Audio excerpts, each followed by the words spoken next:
Okay, mabuhay, Philippines, xin chào, Vietnam, and hello to everyone else. Welcome back to our next episode of HR What's Next. My name is Jamie from Move Up, and I'm going to be your host for this episode. All right. Just as a quick introduction, I want this to be an interactive session. Okay, guys.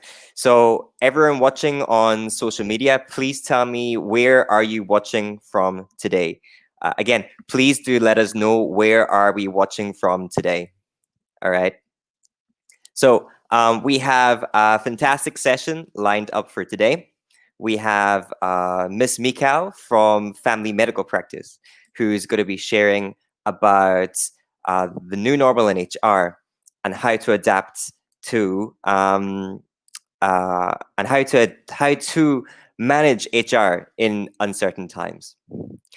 So COVID has really totally changed the landscape in the terms of the ways that we operate. And so today, Ms. Michal is going to be sharing a little bit more about that later in the program. All right. So before we get into that, let's have a quick message from Praxis Associates, our partner for this event. So if you guys are looking for help for your meetings, for your conferences, or maybe you want to create a webinar just like this one, please do reach out to Praxis for a free consultation. You can reach them at info@praxis.ph, or you can also reach out to them on their social media. Next up, I would like to give a huge thank you to all of our partners. All right. So let's start with HR Calabarzon. So thank you to HR Calabarzon. Thank you to Sir Marvin, ASEAN HR Leader Circle. We have here marketing in Vietnam. We have HR Tech Asia, Wakusep. Thank you to Learning Synergies, Miss Sam. Thank you so much. Working Mom, Jump Digital. Thank you to Fixer and the Society for the Advancements of HR in the Philippines. And of course, an extra special thank you to our co-organizers for this event, for which we have 4 this time. So thank you to Move Up, my team. Thank you to Praxis Associate Philippines, to Uprush, Ms. Rona, thank you so much. And of course to Jandy for helping us to put on this series. All right. We have a team of correspondents as well to help me out today. So like I mentioned, my name is Jamie. I'm going to be the moderator for today's session, and I will be putting your questions for Ms. Michal a bit later in the program. We also have joining us today, Miss Joyce, our correspondent for the Philippines. Mabuhay, Miss Joyce. Hello, Sir Jamie. Mabuhay, everyone. So, yeah, I am Joyce, your Philippine correspondent, and I have few announcements. So, we still have our teachers promo here, and yep. Regarding this is our contest. So those who wanted to win or participate, just answer Sir Jamie's question later on after the panel discussion. And yep, just put your answers on the comment box. And we still have our Teachers Month promo. Just go to Praxis. There you go. You can avail our masterclass for only 500 pesos instead of 25,000. Just go to praxis.ph/teachers promo. And there you go, everyone. Back to you, Sir Jamie. Thank you so much, Miss Joyce. Okay, we will be inviting back Miss Joyce a little bit later in the program. She's going to be helping us ask a couple of questions. And probably the most difficult job of correspondent today falls to Miss Tony, who is doing a lot behind the scenes today. Hi, Miss Tony, how are you?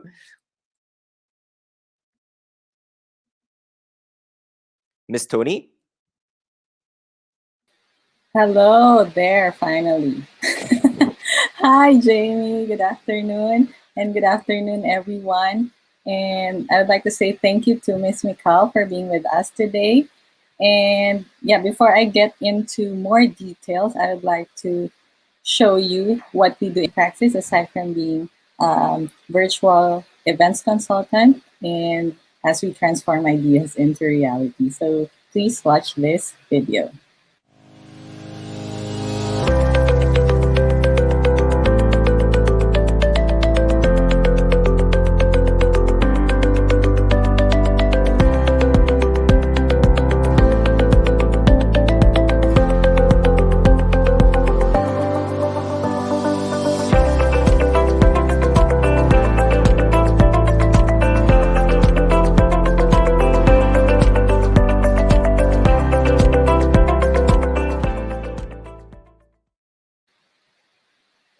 Okay, so as Jamie mentioned and Joyce mentioned, we are currently live on different Facebook pages. And so if you have questions to our speaker, just type them on the comment section below. And if you are watching from a Facebook group and you want your comment to show up in the broadcast, just type this link prx.ph/syfb. Again, that's prx.ph/syfb and link our streaming platform to Facebook. So that's it. But before I go back to the backstage, let's all find out why companies all over Asia use Jambi.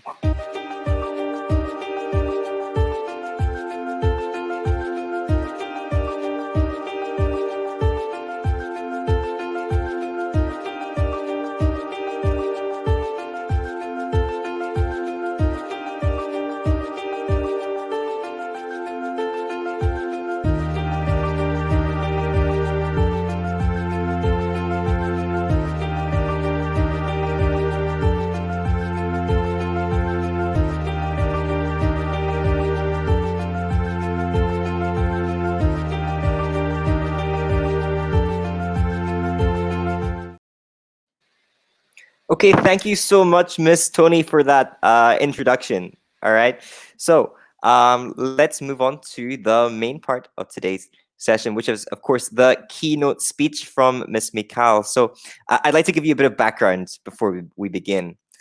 Miss Michal is a Israeli lawyer, member of the Israeli Bar Association, and she has over 20 years of professional and legal business experience focusing on healthcare and the life science industry. She is currently based in Ho Chi Minh City, and she's been living and working in Vietnam since 2006 when she first arrived as the CEO of an Israeli investment company. Since that time, she's held several C-level management positions, and she is currently heading up the Legal and Human Resources Department as the Vice President in Family Medical Practice right here in Ho Chi Minh City. So here to talk about HR management in uncertain times is Ms. Michal Jacob. Good afternoon, everyone. Here in Vietnam, it's 2 p.m. So I guess that we have people listening from different areas on the globe.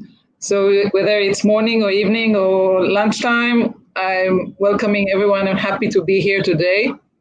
Uh, Thank you for supporting our HR What's Up Next webinar series, which have been launched in order to provide answers and information on subjects that interest all of us here during this special time of COVID, which definitely changed the map of HR world, employees, employers, and I think everyone on this globe. As as an Israeli living and working in a foreign country, I'm very sensitive to language. And it was interesting for me to see the evolution of new language that was created during COVID time.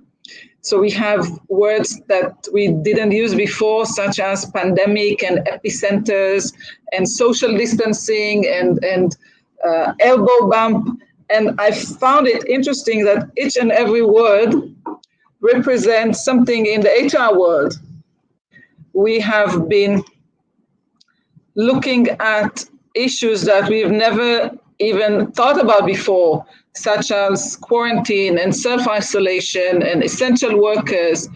Every word is a topic on its own for a longer series of webinar. However, in this afternoon, I will try to touch on a very high level basis some of the burning issues that we as HR leaders have been dealing with in the past year. It's almost a year now, actually. Come to think of it, yes, COVID-19 started in December 2019, and we are heading quickly to the end of the first year of the pandemic.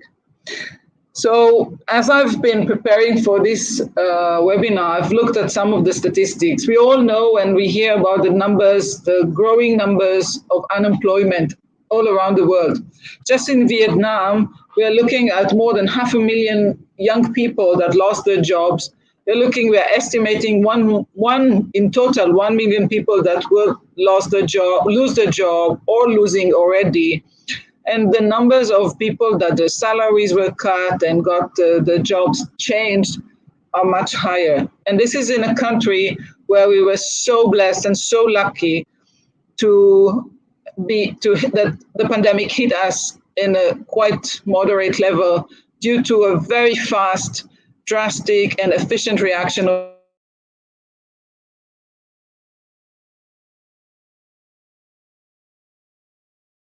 government realized what's ahead and took action on a very early stage. And we all know the results, which are brilliant. Still, we have major issues with HR challenges. And of course, all around the world, the challenges are much higher, depend on the level of pandemic that the country had faced. If we're looking at numbers globally, then based on statistics of the International Labour Organization, we're looking at over almost 200 million full-time workers equivalent in time, lost time of work, which is a huge number. Just to give you a reference, Vietnam population is around 100 million people. So we're looking at the double the number of the population of the entire country.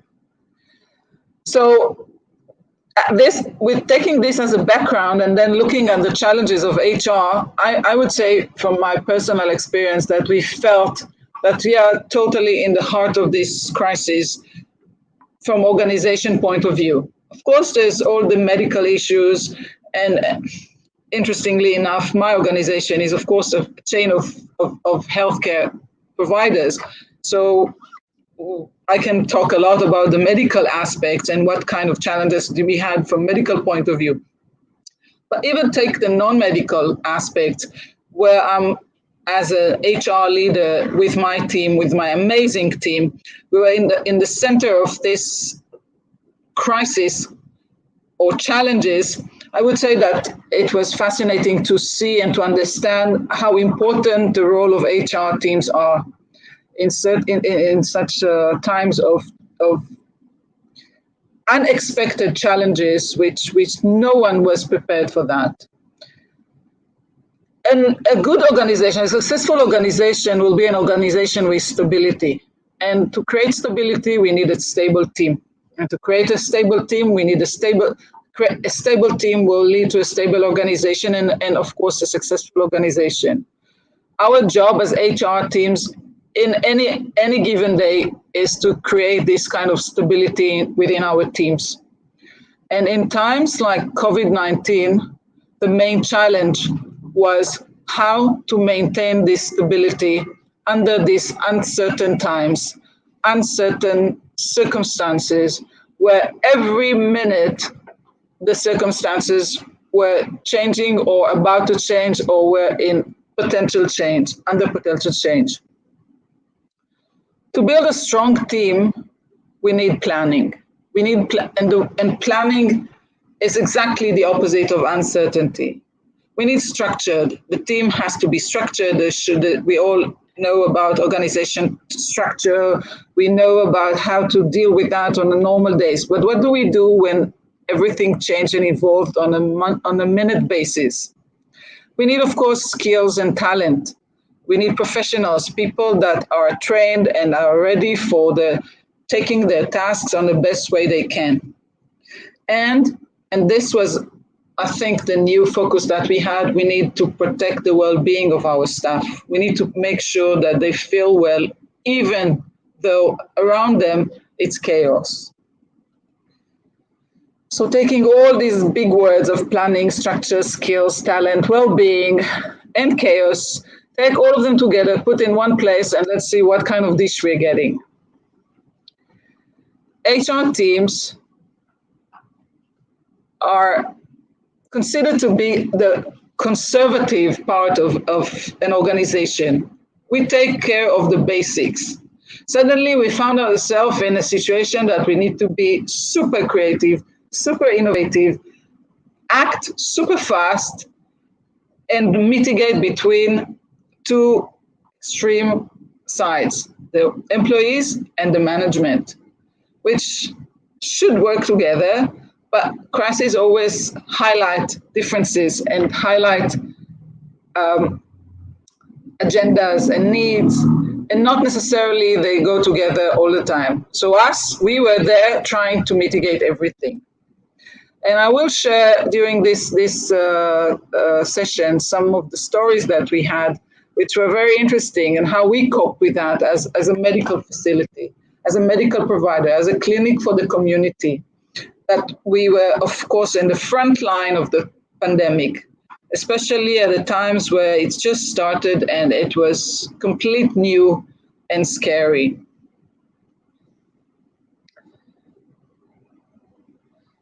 So, as I said, HR team role is first and foremost build a team, maintain and keep the team, keep its stability, protect our team, protect our employees, protect our staff. And in a time of a pandemic, of course, this level, the word protection and safety gets a totally different meaning and different level and depth. It's not only labor protection, but it's really safety and mentally and physically make sure that their well-being is kept in the best level possible. So the enemies, who are the enemies of HR? Is the uncertainty, the instability and unknown. And all of this are exactly what we have been facing in the last year with the pandemic. Nothing could have been predictable. Things were changing on a daily basis. I can, especially regulations, which normally in labor area, in the labor segment, I would say I didn't see in the last 10, 15 years major changes in labor code or in regulations related to labor. And suddenly we got changes on a daily basis. And we had to keep up with the regulatory changes, with regulatory instructions related how to deal with the pandemic, and which were applying on us as a clinics in a different way they would apply on non-medical organizations. So our personal challenge was way more complicated and complex because of the different aspects of the pandemic that we had to deal with. I made a simple slide, really very basic, of comparison between stability and uncertainty. And it was very interesting for me to create this simple slide because usually when you do a comparison, you don't have exact one-on-one two sides of the coin. But in this case, it's fascinating to see the black and white, the totally two different ways of what stability is and what uncertainty is in the domain of HR and business world. The key issues in the uncertainty situation are the confusion. People are confused. They don't know what to do, what is expected for them. They're scared. The fear level, we've seen the fear level going up and up. I can share that in our clinic, one of the segments that we've seen the highest rise of demand from the community was to support the community on mental issues. People were scared, were stressed, and this didn't pass on our employees. They felt the same. It's not just the patients, it's not just the customers, but also the team that didn't know how to deal and what to do. And we were there, HR, to the gatekeepers, to provide them with as much information as possible, even in times that we didn't even have that, but we had to find some kind of an answer. And I think that this brings us to the most important part. It's like, okay, so what do we do? How do we deal with uncertainty? How do we remedy the shaky results of a situation whereby the fundamentals are not there? I think that the key word that I would mention is fast. And it's like contradiction in terms because you don't know what's going to happen, and yet you need to be super fast in whatever you're doing. You should be very flexible to adapt to those changes that are happening on a daily or even faster basis. And being able to empathize and be sensitive to the surroundings, to the customers, to the employees. HR was there all the time, answering, creating a different level of communication. I think that one of the main issues that I remember, one of the key points that I remember during this time was when our CEO gathered all of the employees in all our clinics. Some are in Ho Chi Minh City, some are in other cities in Vietnam, and was streaming online to everyone, telling them, look, we are in this together. I need you. I need your help. These simple words from our CEO made a huge difference. I need you. And then he said, and my door is open for everyone anytime. And people were engaged. From that moment, everyone was engaged by these simple words that came from his heart and entered the hearts of everyone that was listening, whether in the room with him or online from other clinics. I need you. He was transparent, he was simple, and he shared exactly his own confusion from the situation. He wasn't trying to hide it. That was brilliant. And from that moment, we adopted this transparency and communication, open communication culture with open doors. All of the team, the entire management have open doors policy that everyone can just enter and share whatever they want to share and want the support of the management directly. Some may say, oh, that might create chaos, but it didn't, because once we did that, it was very clear for people that they have options and they could choose, and they knew that they should also use this wisely, not to overwhelm the system. So it was a two-way exchange of understanding and sympathy and empathy. We've understood, and this is an issue that I would like to discuss a little bit further. Of course, the pandemic created huge challenges on business, on the operations, on the business, on the business performance. We've seen cases of a need to adjust make some kind of temporary salary adjustments in companies. And the main thing that I told my team is, look, even in these times, we have to make sure that we keep the level of unified solutions, that we don't create differences and we don't create unnecessary and unwanted preferences and differences. However, in every general rule, there are exceptions. So the key was to balance between general solutions and tailored solutions. And this has to be done in a very sensitive and delicate way. And I'm very proud of my team that their attention to the level of attention to details was super sensitive. When we're talking about dealing with uncertainty, we cannot ignore the business side. And I can share with you that during the pandemic situation, we were so proud to do something that is totally the opposite of everything I said until now. Instead of limiting ourselves, we decided to use this timing to expand the business. And we opened a new clinic. Not because we are arrogant, not because we are not thinking we don't have a business mindset. It's because we identified a need in the market.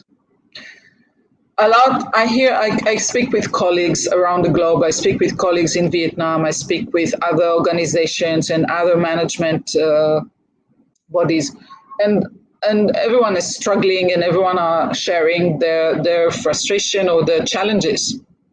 But what our management did, they said, no, we are not going to go into that path because that's the obvious one. Let's think outside the box. Let's challenge ourselves. And we started looking around with a very open-minded approach. And we realized that something has changed. For those that are not in Vietnam, I can say that Vietnam borders are still closed and have been like that since the beginning of the pandemic. It means that we don't have any outbound tourism, which led us to the understanding that if we were looking before, one segment of our operations was to provide services to outbound tourism. So we shifted totally to the domestic market. And I'm sharing that from HR point of view because any shift in business automatically, immediately have impact on the manpower, on the recruitment segment, on the recruitment focus. So any business change affected HR functioning and affected our HR planning. So as I mentioned, we added a new location. So this immediately created new challenges for HR because the new location, the new clinic is a bit far from our main flagship clinic. So we had to think about solutions regarding transportation, for example, especially during COVID time and especially during the time of when there were still more restrictions on movement. We have applied new business models, new technologies, telemedicine, for example, with remote doctors that are even not in Vietnam. But again, this has created another challenge for HR, another challenge from regulatory point of view and from issues that normally we didn't have to deal with. Or a simple change in our working hours. We have changed the working hours of our clinics to adapt to the new demand of the market. And that too was a major HR project, etc., etc. One thing that also our organization did was to rethink old habits. Our CEO always says that the most scary sentence for him is, "Oh, we've always been doing that." And he started repeating that sentence again and again and again to educate everyone to step away from our comfort zone and rethink everything that we are doing, starting with HR. So we started looking at different targets and different KPIs to adapt to the new reality of COVID, to adapt to the new changes, to adapt to the new business focus that we have been implementing. If before we were not more, I would say, adequate in the way we measured our performance, now we understand that there's a need of more going into details because business are going towards more and more lean and efficiency with new models, with open talent economies and with remote work and digitalization, then the way we measure productivity had to be shifted to a totally new direction and link between performance and compensation in a different way. I think that this year I learned a lot and my team learned a lot. And the key was to learn and immediately implement, to adjust. And as we go, we were learning as we go, we were adjusting as we go, and we were fine-tuning as we go. And we couldn't do any of this without getting the management support. So everyone talking about communication and transparency, and I think that even in this presentation, I've mentioned that already several times and can mention it again and again.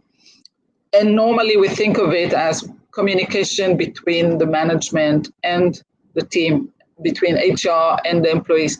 However, HR are in between all the functions of the organization, and without being on the same page with management, without getting the full support and backing from the management and voicing the same voice, it is almost impossible for HR team in any time, regardless certainty or uncertainty, to function effectively. And my advice to HR leaders is to make sure they get this being on the same page. It's crucial to the successful functioning of the HR team and the HR leaders. At the same time, the HR team are the gatekeepers to ensure that the code of ethics is being implemented and the work protocols are in place and are being followed properly. Because there's enough chaos outside, and it's very important to make sure that we minimize the internal level of chaos and increase our stamina.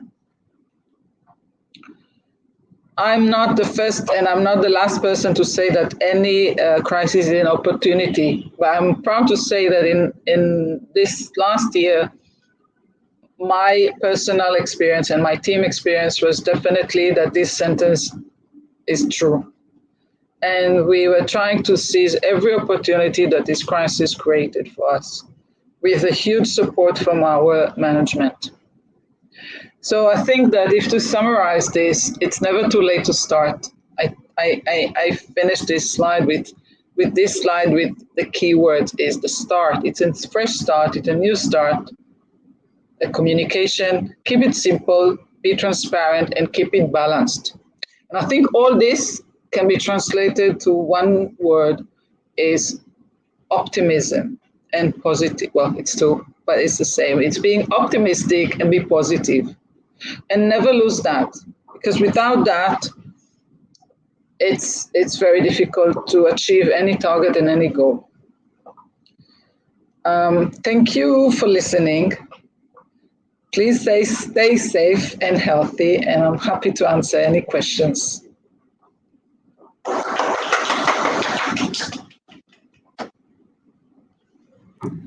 Okay, thank you so much for sharing, Ms. Michal. So yeah, I've got a couple of questions for you. I'm sure the audience has many questions for you. So we will be inviting you back in just a moment for the panel discussion. All right. So I think, can everyone in the comment section please extend a thank you to Ms. Michal, and we'll see you in a couple of short minutes. Thank you. So if you guys are wondering where to claim your certificate, we will have a certificate available for today's program. Okay, so we are going to edit this and upload it to the Move Up app. All right. Once you're in the Move Up app, you will be able to take the course HR Management in Uncertain Times. And if you pass the quizzes, you will be able to claim your certificate. So I'll give you a bit more information on that one later. So a bit more info on Move Up and what do we do. All right.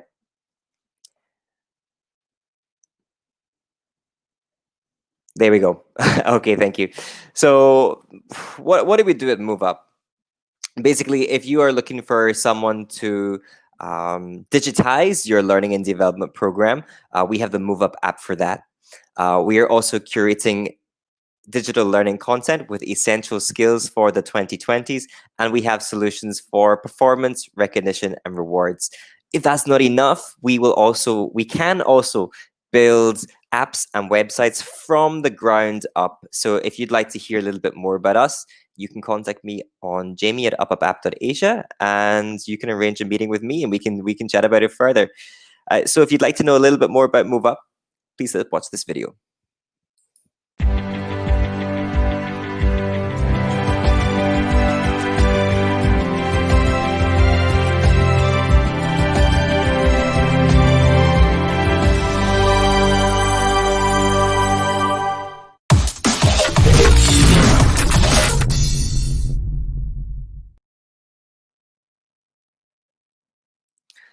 All right. Before we go on to our partners, I just like to give a shout out to everyone watching. So we have watch parties LRMDS with 70 plus people watching, and we have HR Mart Vietnam, over 80 people watching. Here watching in the Move Up page, we have over 60. So hello to everyone. And that is just a small section of the watch parties. We have many, many other watch parties going. So hundreds of people watching today. Thank you so much for joining.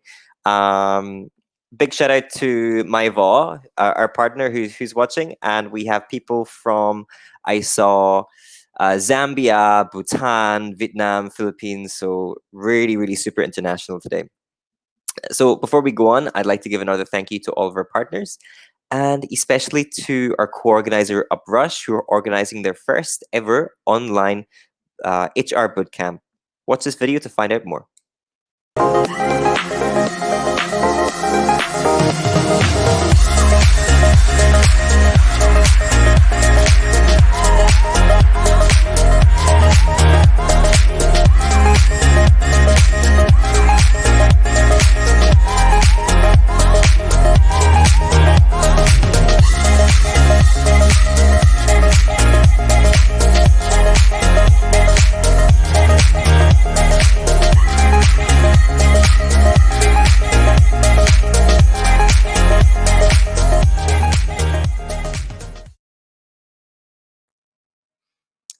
Okay, just a reminder, everyone, do not go anywhere. We still have the prize to win for today. We will be drawing the prize after the panel discussion. Just as a quick reminder, this will give you full access to all our master course trainings. So I've mentioned before the essential skills for 2020. We've partnered with trainers and coaches right here in Ho Chi Minh City to curate this valuable content for you. This is normally worth 25,000 pesos, but today you'll be able to get this for free. Not just for Philippines, I should say. This is for anyone watching from Bhutan, from Zambia. Everyone is eligible to win this prize. So I'll tell you a little bit more about this one later. Okay, let's move on to the question and answer section. So I'd like to invite back Mr. Michal. And so we have a couple of questions for you. Let's start with the audience questions, if we might, Ms. Michal. We have a question here from Matthews from Zambia. Matthews asks, what should be done in times when we have low manpower? Well, the question is whether the low manpower turnover is because of an internal or an external situation. In fact, a low manpower turnover is, in most cases, a good sign for a stable organization, which is something that we are looking for. I would say that when in times of uncertainty, in fact, we can see a higher turnover because people feel uncomfortable. People go back home. They move back to different jobs that they feel more secure. They feel that it gives them more opportunities in times that there are certain changes in their current positions. So again, it depends on the circumstances. But normally, I would prefer a low turnover and not a high turnover. For sure. So thank you so much, Matthews, for that question. Everyone watching, please write your questions in the chat box, and we will put them to Michal. I have a question, if I might, about learning development. If that's okay. Sure. So you mentioned in your presentation about old habits, right? Yeah. So how can we then upskill and reskill? Oh, that's a good one, and that's some of the that's, I would say, all the keywords are there in my presentation because it's such an important aspect of this time. In fact, I would not say that it even just related to COVID. Maybe COVID just emphasized it and highlighted it more. But for a long time, we've seen trends that are taking over the traditional ways of doing business, of thinking, of building teams. we've seen the massive change and trend of working from home, that COVID encouraged employers to really think about it, even if they were super traditional before that. Mm. So COVID maybe escalated those trends to a faster speed mode, but it's a process. It's a process that has to come from all parts of the organization.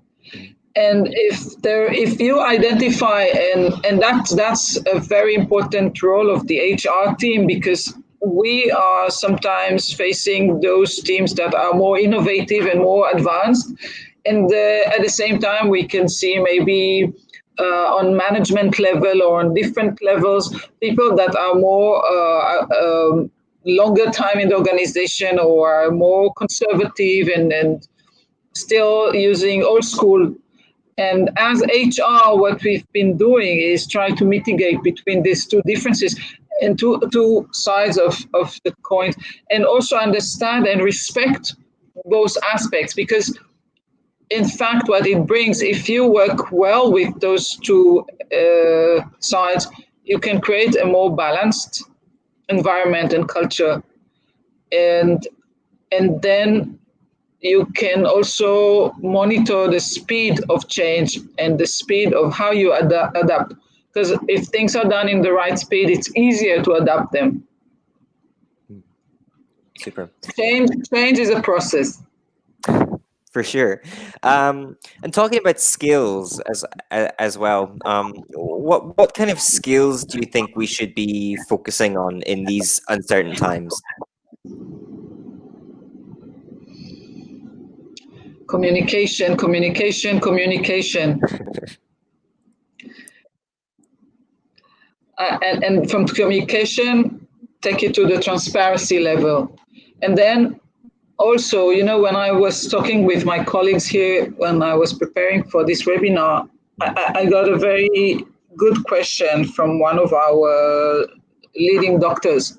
And she asked, yes, we all understand that we need transparency. And she's one of the first advocates for transparency. But then she said also, do we ask ourselves why we need transparency?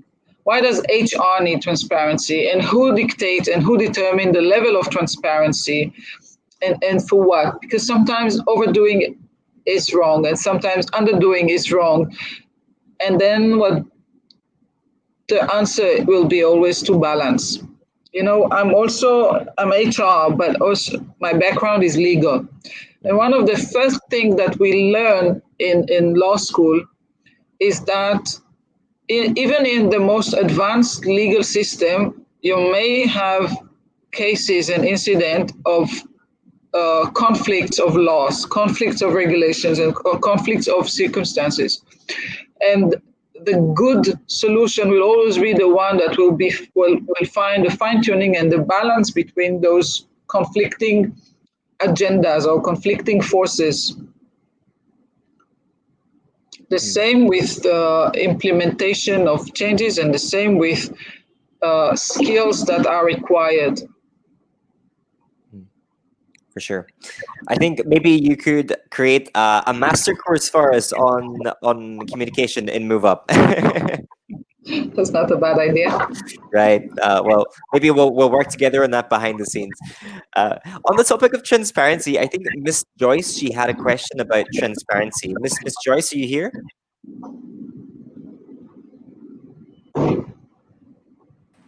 Hello, ma'am. Hello, sir. Hello, good afternoon. Hi. Yep.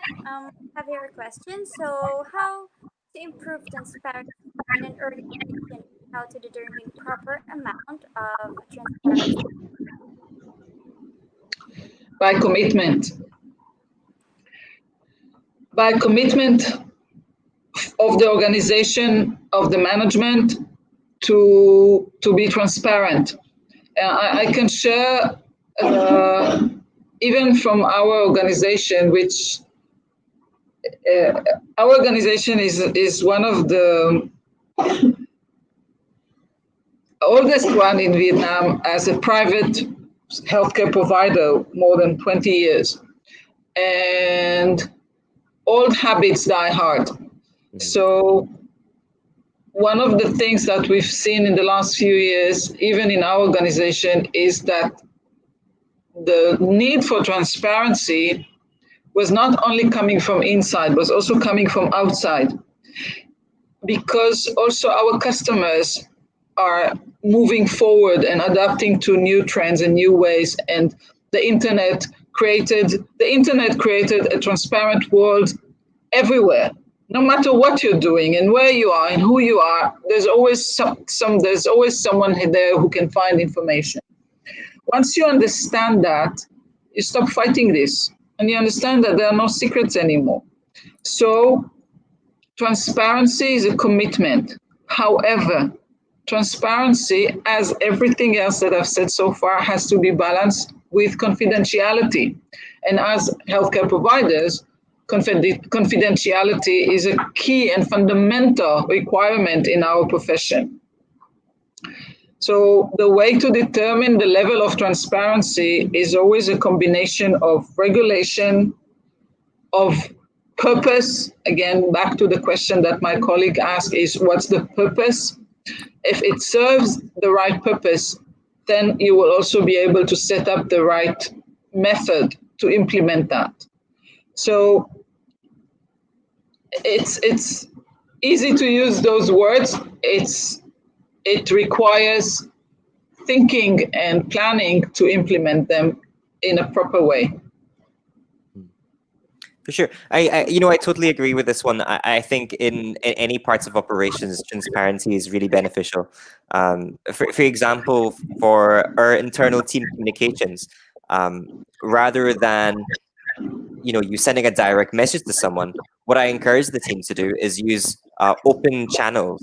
So, for example, we're using like a internal communications platform, but we use open channels, so it means everyone can see the conversation, and there's an element of transparency there. And I think it also has an effect on accountability as well. So if everyone can see what's happening, it also increases accountability, right?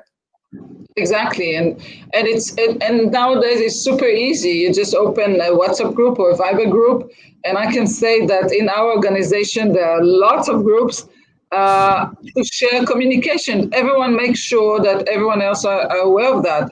And during the peak time of COVID here in Vietnam, our CEO immediately opened, and he doesn't like to be on those groups because he also respects the privacy of the team. He understands also that the team need their space to share their opinion in a management free zone. Management free zone. I like that. Normally, he's not part of those groups, but during the peak time of COVID, he opened a group. He was the admin of the group, and he invited everyone from the team to join that group. So he himself, on a daily basis, will be able to communicate with everyone and calm everyone down, because he's a doctor also, so he could also bring the medical aspect.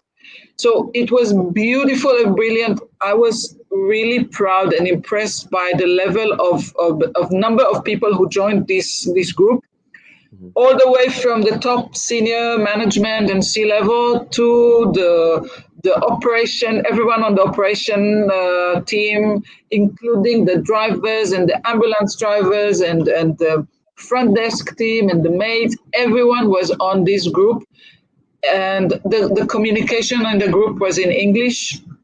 So even if there were employees that had some kind of difficulties with the language, there was always there to support and translate. So not only that it created transparency, but of course it was a good platform for bonding and feeling engaged and empowered and part of the company effort to continue provide essential medical services and keep our internal integrity intact as well.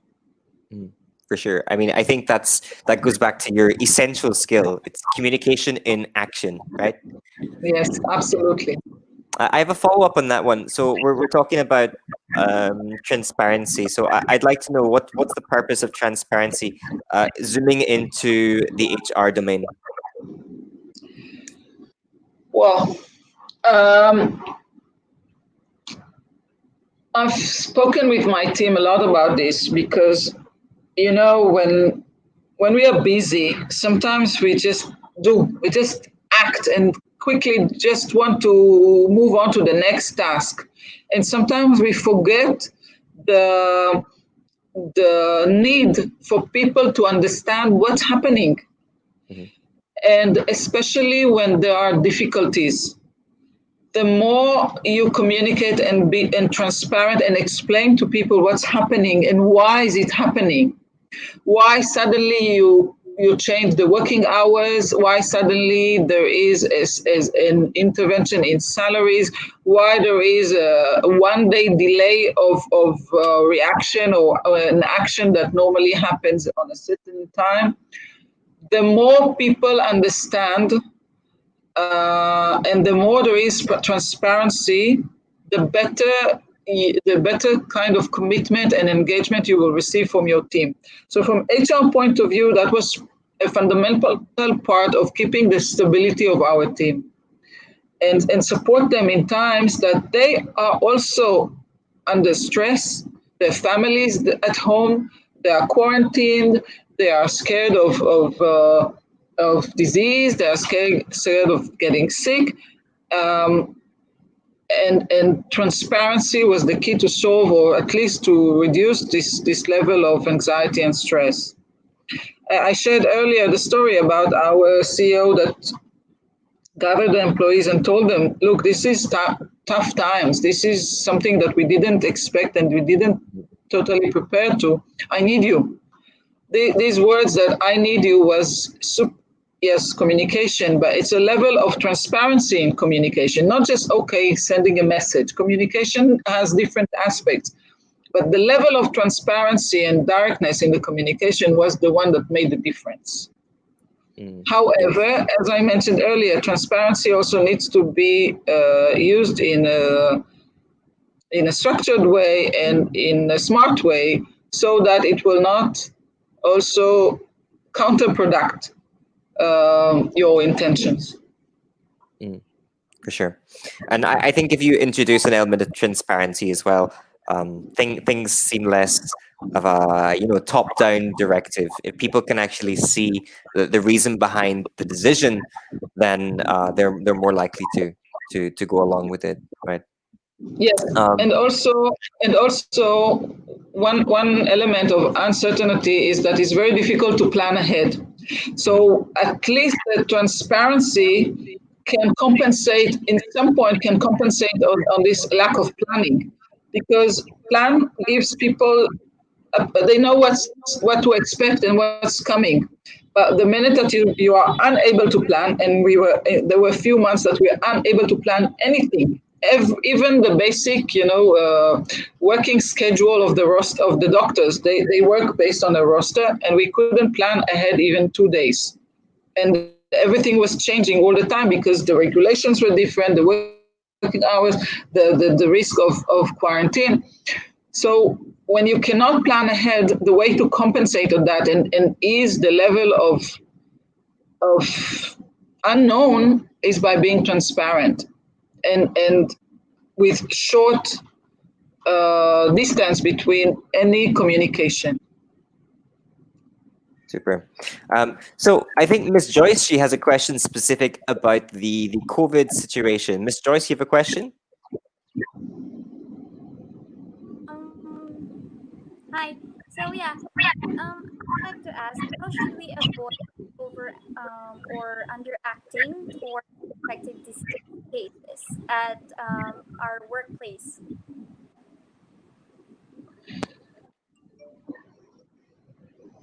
Sorry, Miss So Joyce? yeah, it wasn't clear.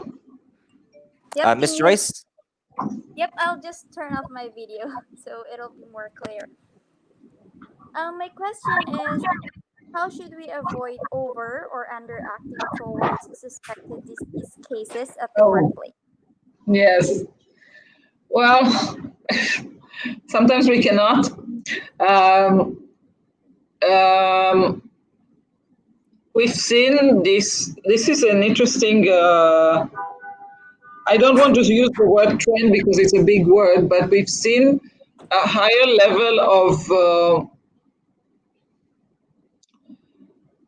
confusion around how to treat any suspected case that either from outsiders or from inside the organization, that suddenly everyone that coughs or sneezes, we know globally that it's okay, we need to stay away, what do we need to do, and maybe this person is unwell, and how to deal with that. And from HR point of view, we had some incident that it created real challenges.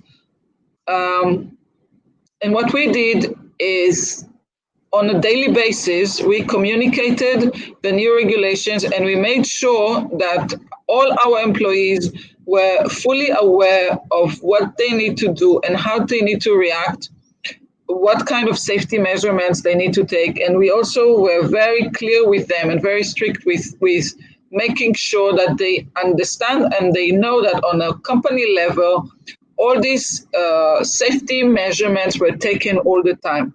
So it doesn't take away the fear, but it gives a level of confidence that the risk is minimized. And we didn't take it lightly. We took it, it was very clear that we are strictly following the safety guidance of the government and any regulation related to that. And it proved to be a good method to reduce and to increase the confidence of the staff. Are there Once any people, particular? once people feel confident, they are more balanced with their reaction to suspected cases of disease or something like that. Are there any particular things that you would recommend? Any procedures that you adopted that you would recommend HR to adopt to deal with COVID-19? Especially in places like the Philippines, where it's still like a massive, massive problem. We're very, very lucky in Vietnam, but not so much in other countries. I would, well, again, I think that for the HR role, it's very important to be able to mitigate between the different teams in the organization, and even create some kind of body that have a representative from each team, which be able to speak up and voice the opinion of that particular team, because each team may be facing different aspect of the situation or dealing with different aspect. So, and we on a daily basis, we cannot structurally understand what every team has to contribute. But this is why, if you create this kind of small um, high level team of representatives, it's like an exco team, just for the crisis, or and then after that, in fact, it can be used for normal days as well. Let everyone have a channel to speak and contribute to better improvement of the situation. The thing is that everyone feels that they can contribute and they are not left out and forced to follow a certain path. Fantastic. So I think we have time for maybe 2 more questions, if that's okay. I know we're asking you lots and lots and lots of questions, but it's a very interesting topic. So I'll ask the next question, if I might. It's about incentivizing employees. So how exactly do we incentivize employees during COVID-19?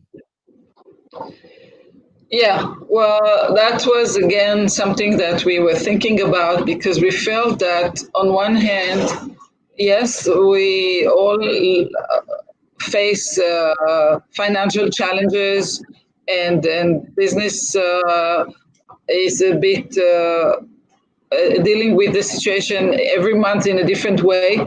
But we felt that still the team were making a huge effort, and especially with dealing with medical field. So one thing that you can give to employees is first to make sure that they know that they are being appreciated. And sometimes, it's very easy to invest a little bit but create a huge difference. One thing that we implemented is we gave people more days off, just to spend time, and we gave them the choice of whether they want these days or not. So this is something that, yes, you not incentivize directly with increase of salaries or cash, but you give some kind of incentive for people to be to recognize the contribution and to be appreciated more.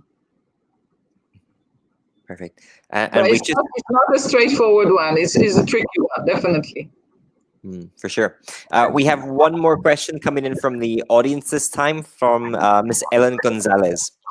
So first, she gives a little bit of a sharing of opinion. She says, HR always takes good care of their employees, of course, builds, maintains the organization team, and even protects the well-being of others. So her question then is, who will protect the HR practitioners? And from who will HR seek help? The difficult one. Look, everyone needs support, and I don't know exactly what is it looks like maybe you're talking about a particular circumstances because you're talking about refugee and seek help. Every organization should have its code of ethics. Me personally, when I feel that something is not working in the way that I would expect that is reasonable, as a lawyer, my place to go to find answers is the law. That's the fundamental basic. That's the infrastructure for me of everything. Go back to the law, read the law, and see what you can get from the law. Usually, there will be answers there, or at least a beginning of an answer. And in every normal and functioning organization, there should be a function that is protecting all the employees and let the employees the space where they can voice their issues. It should be part of a healthy organization. And it's the HR role also to create this platform. So it's kind of a circle that we are closing. Right, back to the start. So I think really the takeaway here is, HR is is going to be at the center of all decisions made that are going to allow companies to survive and thrive. So I think by continuously communicating and conversing with your internal stakeholders, external stakeholders with empathy, then that's going to give us a better idea of what to do. Absolutely. Sure. So that's pretty much all we have time for. So if I might ask if you could share your final wisdom, final takeaway that you would like the audience to know for today's session. Embrace change and be positive and optimistic. Eventually, I'm a cook. I love cooking. And I think these are the best ingredients for every successful business dish. Embrace change. Yes. I love it. Okay, so everyone in the audience, please extend your thanks to Michal in the comment section. So please do write a thank you. Thank you from the organizing team. We really appreciate you coming on and sharing and answering lots and lots and lots and lots of questions. All right, so thank you so much. Thank you, everyone. All right. So we will be back here the same time next week. Please don't go anywhere, guys. We still have the prize to win for today's session. So we'll be back same time next week with Mr. Steve Jones, the Chief Operating Officer of Dreamplex here in Vietnam. Steve is going to be sharing about some tips, tools, tricks to engage your employees remotely. This is particularly relevant for those of you who are working entirely remote, which I know Philippines is right now. So please head to this link to register. You can go to prx.ph/HR What's Next Reg. That's prx.ph/HR What's Next Reg. And the tickets are, of course, for free. Okay. As if that's not enough, we have our new webinar series launching next Wednesday. So up next Wednesday, we have marketing. What's next? So we have HR. What's next? Marketing. What's next? In this series, we're going to be doing broadly the same. We're providing a platform for marketing professionals to get together and share best practices for these challenging times. So if you'd like to register as a participant for Marketing What's Next, please head to prx.ph/mktreg. That's prx.ph/mktreg. Again, these tickets are available for free. We're doing this as part of a CSR project to help the HR community and the marketing community. So, quick summary of our events we have for November. So today we had HR management in uncertain times. Next week we have tips, tools, and tricks to engage your employees remotely with Mr. Steve Jones. Next week we also have the 30-day social media plan with Mr. Naveed Chowdhury. That's kicking off our Marketing What's Next series. And the following week we have Mastering the Art of Personal Branding with Wes Jackson. And the week after, we will have the story of a youth-focused brand with Mr. Rafiq Chowdhury. So if you'd like to join any of these sessions, please check out our social media pages for some more information. All right. So up next, we have our prize. So what you need to do to win the prize is just answer my question. Okay. If you answer my question correctly in the comment box, you will win the prize. Again, this is worth 25,000 pesos. You ready for the question?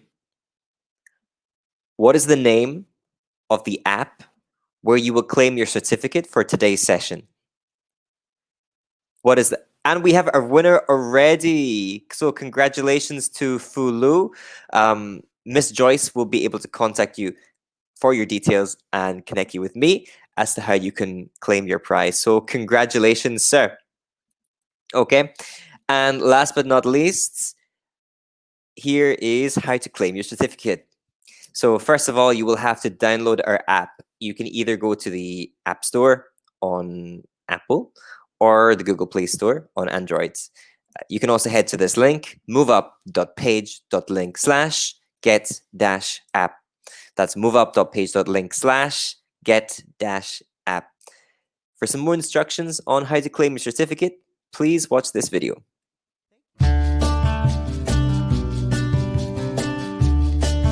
Thank you for learning with us. Here are the steps to claim your certificates. Step 1.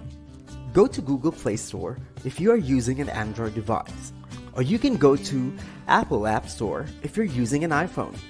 There, you can download Move Up app. Step 2. Head to the Browse tab and select channels to see all the channels available on Move Up. Choose the channel you want to subscribe to and click the subscribe button to access all the courses in the channel. Step 3. Access your My Learning tab to see all the channels that you have subscribed to. Inside the channel, you can select the course and click Begin. You will have a short pre-quiz to check your prior knowledge. Don't worry if you don't pass. Step 4. After key lessons, you will have the opportunity to answer the questions again. Make sure to answer carefully. You must score over 70% to be eligible for a certificate. Once all the lessons are completed, and if you have scored over 70% in the post-lesson tests, a button will appear to generate your certificate. If you have any difficulties, please contact us through our social media pages or email us at admin@upapp.asia. Thank you for moving up with us.